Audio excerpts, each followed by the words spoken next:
छात्रों नमस्कार। अजंत पुल्लिंग प्रकरण के अंतर्गत मैं आपको पढ़ा रहा था रामौ। तो रामौ के अंतर्गत क्या होगा, अर्थवत धातु प्रत्यय प्रातिपदिकम से प्रातिपदिक संज्ञा करेंगे। प्रातिपदिक संज्ञा करके राम शब्द से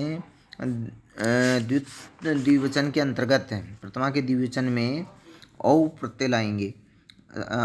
औ ओट मूल में ओट है, तो ओट की तय की संज्ञा हो करके औ बचेगा, ये प्रत्यय आएगा। सो जस अम ओट सस, इस सूत्र के द्वारा अब यहाँ पर द्विवचन हो जाएगा। राम शब्द दो बार आ जाएगा, द्वयोर कयोर द्विवचने एक वचने, इस सूत्र के द्वारा दो बार इसकी पुनरावृत्ति हो जाएगी।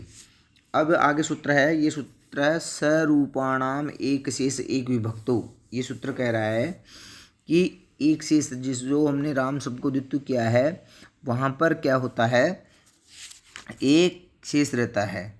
एक विभक्ति अर्थात समान विभक्ति के परे होने पर जितने शब्द समान रूप वाले देखे जाएं उनमें से एक ही रूप शेष रहेगा। बहुवचन के अंतर्गत भी एक ही रूप शेष, बहुसु बहुवचन के अंतर्गत अपन करेंगे तो वहाँ भी क्या है, एक ही राम है वो सिद्ध रहे शेष रहेगा। और यहाँ भी द्विवचन के अंतर्गत भी एक, तो क्या स्थिति हमारे सामने आई, राम औ। अब प्रथम वो पुरुष वर्ण जो सूत्र है उसमें दीर्घ प्राप्त होता है यहाँ पे, लेकिन क्यों नादिची जो सूत्र है उसने क्या है निषेध कर दिया कि यहाँ पर क्या है द्वित्व नहीं होगा, वो दीर्घ नहीं होगा यहाँ। तो दीर्घ नहीं होने के बाद में जब प्रथम पुरुष वर्ण से दीर्घ नहीं हुआ तो वृद्धि रेची जो सूत्र है, वृद्धि रेची सूत्र से क्या हो गया, ए और औ मिलकर के वृद्धि रूप एकादेश हो गया, मिला दिया तो रामौ बन गया। अब है आगे बहुसु बहुवचनम कि दो संख्या से अधिक संख्या की विवक्षा में बहुवचन प्रत्यय होते हैं। अब आज यहाँ से चूटू से प्रारंभ कर रहे हैं। चूटू जो सूत्र है, इस सूत्र का हिंदी अर्थ है प्रत्यय के आदि में होने वाले चय वर्ग और टय वर्ग इस संज्ञक होते हैं। कि प्रत्यय के आदि में जो टय वर्ग और चय वर्ग है उनकी इस संज्ञा इस सूत्र से होगी, चूटू सूत्र से। अब यहाँ पे आगे जो सूत्र है वो है विभक्ति से। इस सूत्र का अर्थ है कि सुप और तिंग की विभक्ति संज्ञा होती है। सुप और तिंग की क्या होती है, विभक्ति संज्ञा होती है। सुप और तिंग की विभक्ति संज्ञा होगी, विभक्ति संज्ञा होगी सुप और तिंग की। सुप और तिंग की विभक्ति संज्ञा होती है, यह संज्ञा सूत्र है। यहाँ सुप सूत्र से सुप और तिंग स्त्रीणी सूत्र से तिंग पद की अनुवृत्ति होती है। इस प्रकार सूत्र का अर्थ होता है सुप और तिंग ये दोनों विभक्ति संज्ञक होते हैं। आगे सूत्र है न विभक्तौ तुष्मा, विभक्ति में हरने वाले तय वर्ग सकार मकार की संज्ञा नहीं होती है। इस सूत्र से सकार की संज्ञा का निषेध हो जाता है। इस सूत्र से क्या हो जाता है, सकार की संज्ञा का निषेध हो जाता है। विभक्ति में हरने वाले होने वाले जो तय वर्ग सकार और मकार की संज्ञा नहीं होती है। अब आगे उदाहरण है रामाह। रामा कैसे सिद्ध होगा, राम सबसे अर्थवत धातु प्रत्यय प्रातिपदिकम से प्रातिपदिक संज्ञा करके प्रथमा के बहुवचन में राम और जस लाएंगे। और बहुसु बहुवचन की विवक्षा में सो जस अम और सस से इससे जस आ जाएगा और फिर चूटू से क्या हो जाएगी, जय की संज्ञा हो जाएगी तो अस बचेगा, राम अस, ये स्थिति सामने आ गई। अब प्रथम वो पूर्व सवर्ण से क्या कर दिया हमने, राम में ए और ए की संज्ञा वो कर दिया, दीर्घ कर दिया, दीर्घ पूर्व सवर्ण दीर्घ कर दिया तो क्या स्थिति हमारे सामने आई, रामास। अब रामास स्थिति सामने आने के बाद में हमने स को क्या कर दिया, रुत्व विसर्ग कर दिया, स का क्या कर दिया, रुत्व विसर्ग कर दिया तो रामाह रूप बन गया। अब आगे सूत्र है एक वचनम संबुद्धि। एक वचनम संबुद्धि, इस सूत्र का अर्थ है संबोधन अर्थ में प्रथमा के एक वचन को संबुद्धि या संबोधन कहते हैं। क्या, संबोधन अर्थ में प्रथमा के एक वचन को संबुद्धि या संबोधन कहते हैं। अब आगे सूत्र है यस्मात् प्रत्यय विधिस्तदादि प्रत्यय अंगम। जिस शब्द से प्रत्यय किया जाता है जिस शब्द से प्रत्यय किया जाता है उस शब्द के परे रहते उस शब्द को अंग कहते हैं। उस शब्द को क्या कहते हैं? अंग कहते हैं। जो प्रत्यय जिस शब्द से विधान किया जाता है वह शब्द जिसके आदि में हो, ऐसा शब्द स्वरूप उस प्रत्यय के बाद में होने पर अंग संज्ञक होता है। अब आगे सूत्र है एंग ऋस्वात् संबुद्धि। एंग ऋस्वात् संबुद्धि जो सूत्र है, इस सूत्र का अर्थ है एंगंत ए ओ अंत वाले और ऋस्व स्वर अंत वाले अंग के बाद संबोधन एक वचन के हल व्यंजन का क्या हो जाता है? लोप हो जाता है। क्या हो जाता है? लोप होता है। एगंत ए और ओ अंत वाले और ऋस्व स्वर अंत वाले अंग के बाद संबोधन के हल का क्या हो जाता है? लोप हो जाएगा। अब इनके जो उदाहरण हैं वो हैं हे राम और सु अर्थवत धातु पर सु के उ का क्या हो गया? लोप हो गया। और इस सूत्र से क्या हो गया? स का लोप हो गया। ऋस्व स्वर अंत वाले अंग के बाद संबोधन के हल, तो संबोधन का हल क्या है? स है, तो इसका लोप हो गया। तो हे राम, हे रामो, हे रामा ये रूप बन गया। तो यह है अमीपूर्व। अब आगे सूत्र है अमीपूर्व। इस सूत्र का अर्थ है कि अक प्रत्याहार से अम में विद्यमान अच प्रत्याहार यदि बाद में हो तो पूर्व के स्थान पर पूर्व रूप आदेश होता है। पूर्व रूप एक आदेश। अक से अम में विद्यमान अच यदि बाद में हो तो पूर्व के स्थान में पूर्व रूप आदेश होता है।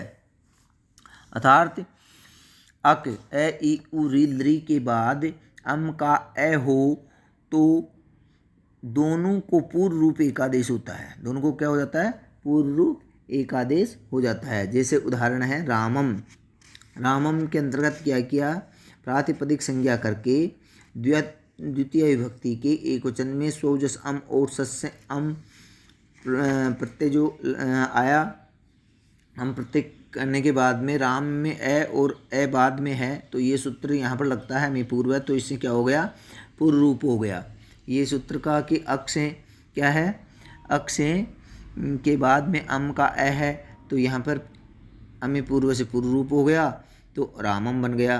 रामौ, राम और प्रातिपदिक संज्ञा द्वितीय के द्विवचन में और विभक्ति अनुबंध लोप हो गया। राम औवचा प्रथम पुरुष होने से दीर्घ प्राप्त था, लेकिन नादिची जो सूत्र है उसने निषेध कर दिया। निषेध करने के बाद में रामो वृद्धि रेची सूत्र से हमें क्या कर दिया? यहाँ पे वृद्धि कर दी। जैसे प्रथमा विभक्ति के द्विवचन में बना था वैसे ही बनेगा। अब आगे सूत्र है लसक व द्वितीय।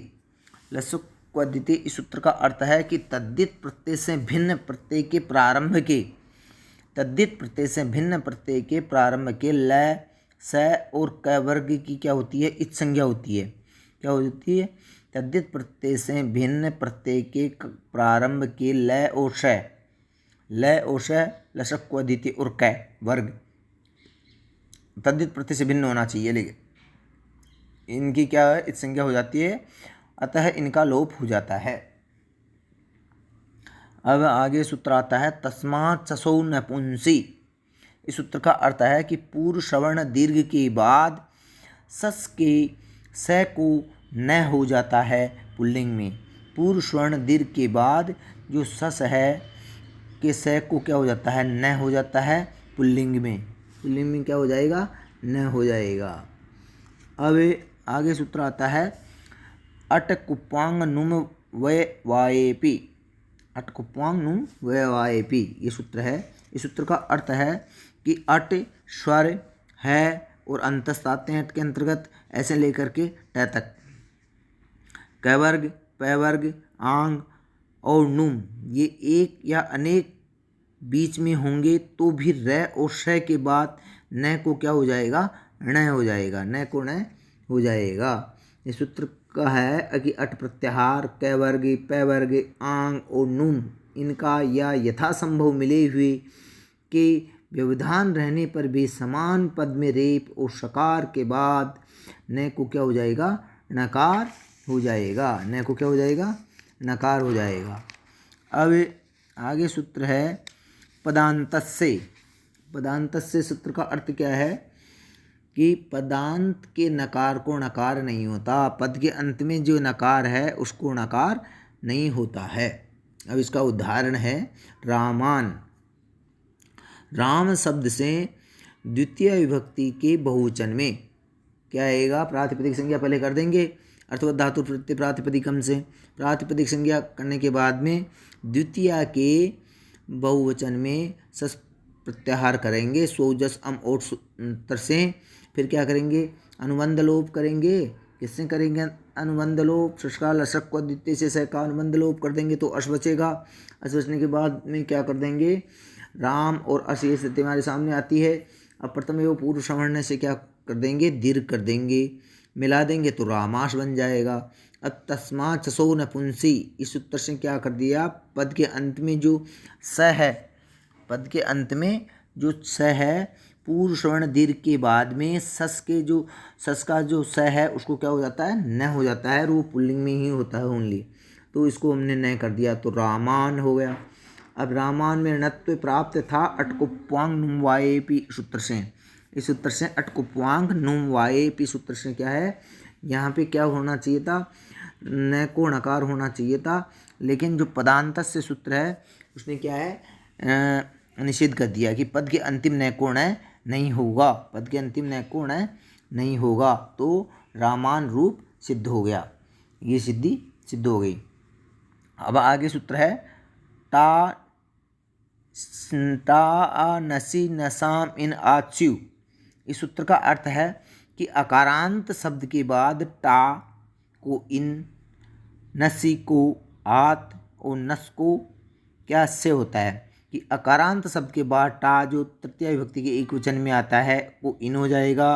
और नसी है जो पंचमी विभक्ति का एक वचन का रूप है, वहाँ पे क्या हो जाएगा? आत हो जाएगा। और नस जो षष्ठी विभक्ति एक वचन का रूप है उसको क्या हो जाएगा? से हो जाएगा। तो जैसे रामायण के अंतर्गत रामायण को कैसे तृतीय विभक्ति के एक वचन में प्रातिपदिक संज्ञा करके सो जस अम और सूत्र से क्या आएगा? तृतीय के एक वचन में टा आ जाएगा। टा के स्थान पर टा नसी नसाम इन आचु, इस सूत्र से क्या कर देंगे? इन कर देंगे, तो और इनको क्या है? मिला देंगे, आद गुण से गुण कर देंगे। जो राम का आकार और ई मिलकर के आद गुण से गुण हो जाएगा, ए हो जाएगा तो रामेन बन जाएगा। अब है अटकुप्वांग नुम वाएपी। अब कुप्वांग नुम वाएपी इस सूत्र से क्या हो जाएगा? णकार को, नकार है जो लास्ट में उसको नकार हो जाएगा, नकार को क्या हो जाएगा? नकार हो जाएगा, तो रामेण रूप बनेगा। क्या बनेगा? रामेण रूप बनेगा। अब आगे जो सूत्र है वो सूत्र है सुपीचे।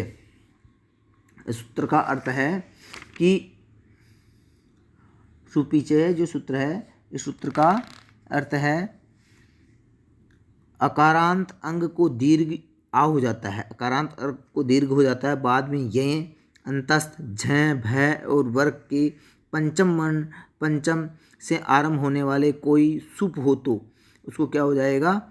राम में जो मकार का आकार है उसको क्या हो जाएगा? आकार हो जाएगा, दीर्घ हो जाएगा। क्या हो जाएगा? दीर्घ हो जाएगा। जैसे रामाभ्याम, सुपीचे सूत्र लगेगा यहाँ पे। रामाभ्याम में क्या होगा? तृतीया के द्विवचन के अंतर्गत क्या लाए अपन? राम शब्द से भ्याम लाए, सो जस अम और सस, इस सूत्र से। तो इस सूत्र से आया तो राम में जो आकार है इसके बाद में क्या है? अकारांत अंग को दीर्घ हो जाता है, बाद में ये प्रत्याहार है, भय है वो यही प्रत्याहार के अंतर्गत आता है। तो इस प्रकार राम के ए को आ हो गया। अब हमने इसको मिला दिया तो रामाभ्याम रूप बन गया। क्या बन गया? रामाभ्याम रूप बन गया। थैंक यू, धन्यवाद।